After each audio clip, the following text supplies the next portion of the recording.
Go. Hello, David Spark here. I am here on day 2 of the AdTech conference in New York 2009, and I give props to Tatto Media for letting me use their booth to shoot this great shot of the show report.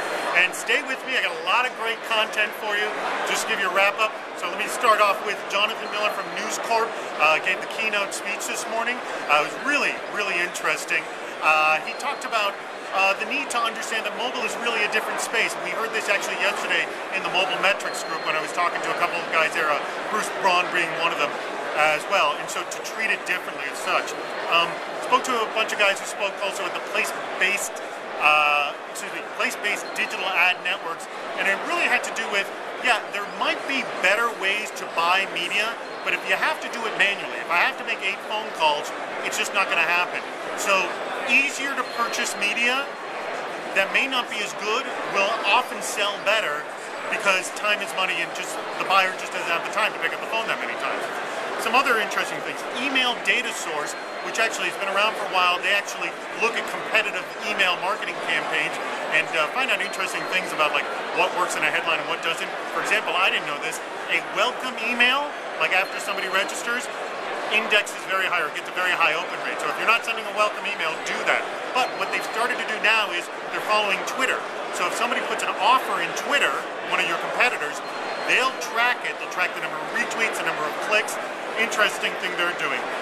Pangea Media, they make quizzes. And what's interesting about the quizzes, what they do is it gives you information about how to better target an ad. So if you take a quiz on music, and you're on a music site and you enter a series of questions, when you exit it, you'll be served up different types of advertising or landing pages, depending on how you answered in the quiz. There are a couple of lawyers actually have booths here, and Venable is one of the ones I spoke to, and specifically I wanted to talk to them about what the FTC is talking about, or with regards to bloggers having to disclose. What's interesting is that companies, it's questionable whether they will or won't be liable if they pay a blogger or give a blogger something for free. Now, what they have to do is maybe ask the blogger to disclose this is going to happen, but what if the blogger doesn't? Are they liable to anything? Do they have to say anything? How much do they have to push? It's very much a hot legal issue. Talk Ahead, very interesting company. They are offering sponsored comments. Publisher fully controls this, and what happens is they put up an article or a blog post, and then they can add something where it says, sponsor this blog post with a comment, and it can be relevant, or should be related to the post or the article, and publisher has full control, and that comment, the sponsored comment, like on sponsored searches on Google, appears at the top of all the comments. Very interesting company. AOL, I had a brief conversation with them. Here's something I didn't know. They have 90% reach in this display ad market. Claims that they are actually the biggest in the display ad market. I thought actually that might have been Yahoo, but there may be a battle between the two of them. Also spoke to Sysomos. Now Sysomos is one of these social media monitoring tools, but they're really offering some really cool graphical ways to display relationships with trending terms.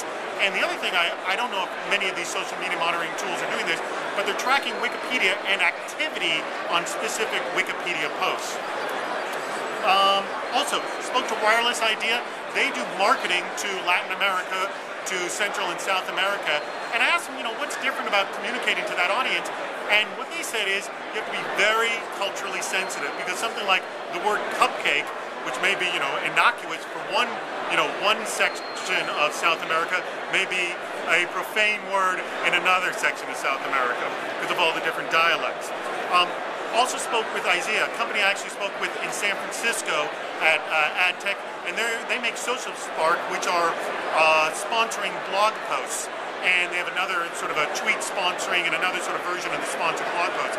Now I thought, well, this whole FTC announcement, they may have a lot to do with it. And in fact, they were integral in that sort of decision-making process. And one of the things that Ted, who's CEO, was telling me about was the fact that celebrities who kind of gotten a buy on, not having to disclose what they're getting paid for, now have to because of that FTC, blogger disclosure announcement. Also spoke with Nielsen, Pete Blackshaw of Nielsen. Talked very interesting about the area of paid media, advertising, and earned media, like, blogging and just articles, and how they can work better in conjunction. Definitely watch that video. Also, spoke to somebody on the floor, Josh Crandall. Notice that the trend on the floor is paying more attention to the customers. And that's about it. Anyways, thank you for all the coverage. There is a video on pretty much everything I just described. So if you're interested in more information, make sure you check out those follow-up videos.